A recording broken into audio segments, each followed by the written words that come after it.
I'm absolutely delighted. I think it's been a great result. It's been a further increase in the Republican vote. It's something that will be built upon, so I'm really delighted about that.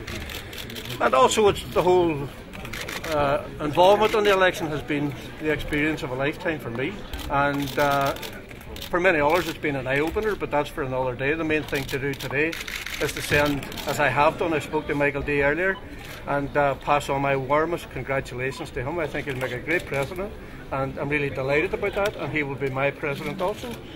Sean Gallagher is likely to be very disappointed today. Do you think you were the person who put an end to his campaign effectively? Well, people will analyse the campaign from start to finish. At the beginning they said it was a dull campaign, and when I entered it they said it was electrified.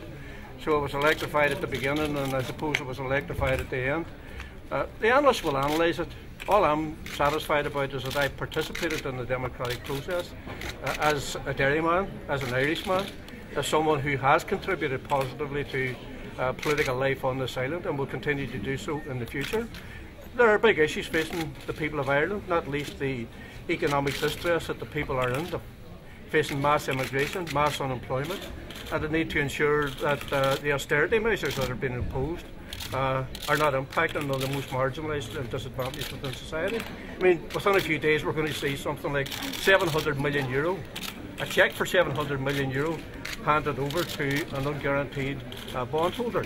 So that's the sort of issues that we're facing into, but I mean that'll be for another day. People will analyse what has been a very interesting presidential election. The election's now over, Michael D has won it, and I have to say I wish him really well in the future. Mr. McGuinness, the first day back in a strong third. What does this mean for Sinn Féin? Well, I mean, I stood in the election knowing that I was endorsed by Sinn Féin, 17 Oireachtas members, and by a number of independents.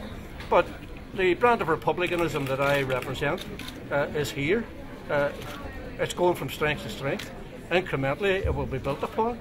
So I think the future is very, very bright. I think that we're going forward.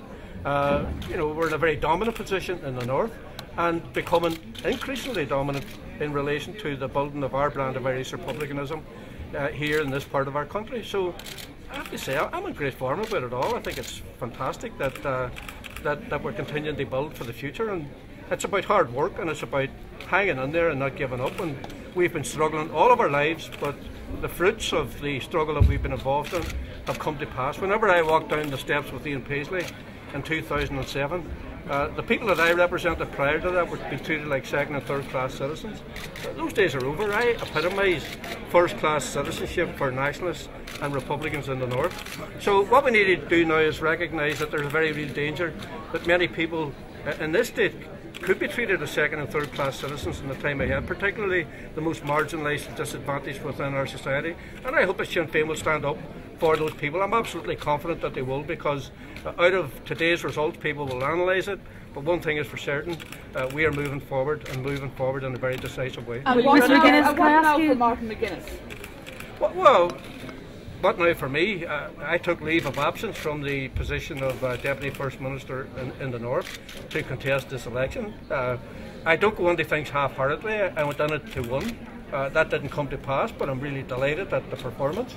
And I now go back to my work in the power-sharing institutions as the joint First Minister of the North, but also as the longest-serving Minister on the All-Ireland Ministerial Council. So I will be engaging with Enda Kenny and indeed many other ministers in the time ahead. I have a lot of work to do.